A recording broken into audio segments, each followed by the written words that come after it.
silakan. Silakan masuk. Ya kak. Iya.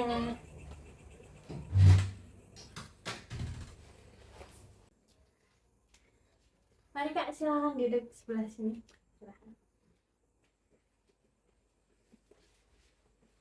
Malam Kak Tasya. Malam kak. Setelah saya lihat untuk riwayat Kak Tasya, di sini perkenalkan nama saya Lily sebagai teman ngobrol Kak Tasya hari ini. Di sini harapannya nanti ketika Kak Tasya cerita bisa istilahnya membuat rasa lega seperti itu. Boleh mulai untuk Kak Tasya mau ngobrol mulai dari mana dulu? Iya kak, halo. Hari ini aku pengen cerita. Sebenarnya hari ini aku agak ngerasa kesel, capek, karena aku ngerasa semua orang tuh nggak suka sama aku. Mungkin bisa diceritakan kenapa kamu bisa mikir seperti itu dan mungkin peristiwa apa yang bisa membuat kamu berpikir seperti itu? Jadi kayak kalau aku lagi ada di perkumpulan, kadang pendapat aku itu kayak diabaikan. Lalu Kadang tuh aku mikir kalau di perkumpulan gitu pendapatku tuh nggak pernah didengerin. Terus lalu eh, kalau teman-teman pada main, aku tuh nggak pernah diajak main, padahal aku juga pengen banget main sama teman-teman. jadi begitu. Iya kak. Saat peristiwa itu terjadi, apa yang kamu lakukan dan apa yang kamu yakini tentang diri kamu? Aku biasanya langsung diem sih, soalnya kalau pendapat aku nggak didengerin, nggak ditanggepin, ya pasti mau diulangi pun juga sama aja. Terus kalau tentang aku nggak diajak main sama temen, biasanya aku cuma lihat dari story teman-teman aku yang lagi pada main. Terus dari situ aku cuma mikir, aku itu jelek, aku itu nggak asik, nggak seru orangnya.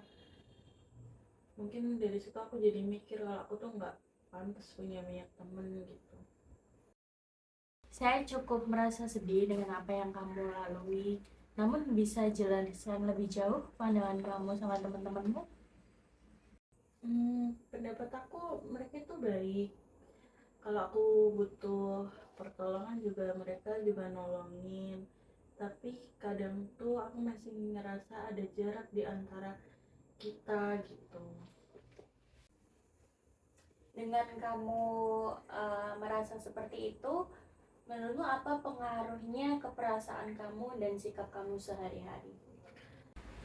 Rasanya sedih, malu, cemas karena aku nggak berani menatap orang langsung. Kayak aku jalan tuh sukanya nunduk sambil ngeliat jalan gitu. Kayak jalan itu aku nyamannya tuh nunduk sambil natap ke jalan gitu. Terus temen aku itu cuma sedikit dan aku tuh takut salah ngomong ke mereka. Dan pastinya aku nggak berani bercerita yang terlalu mendetail karena aku juga mikir mereka pasti punya masalah atau pikiran yang lagi mereka pikirin juga.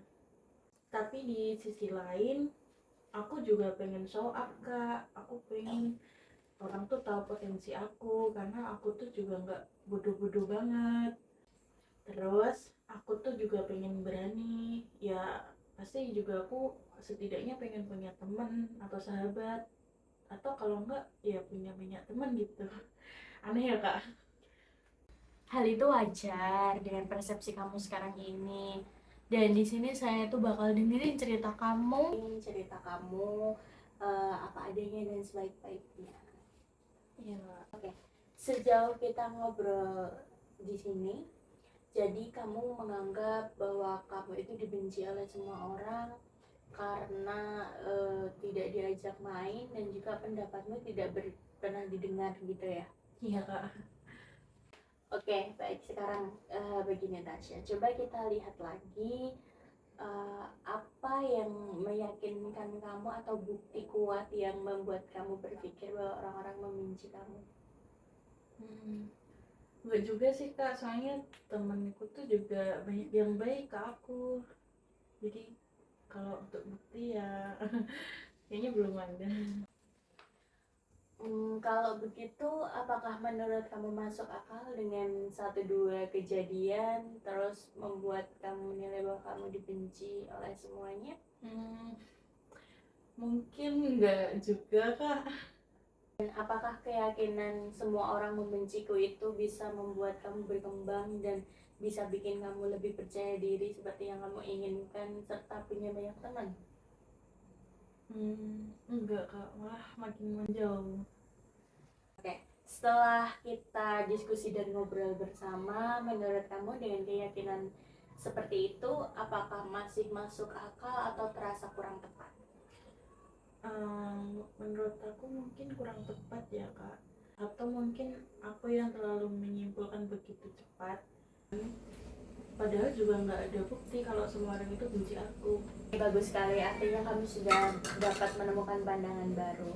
Kira-kira kalau dengan pandangan baru kamu, tidak semua orang itu membenciku dan bahkan beberapa orang itu mendukungku, kira-kira bagaimana efeknya dengan perasaan kamu?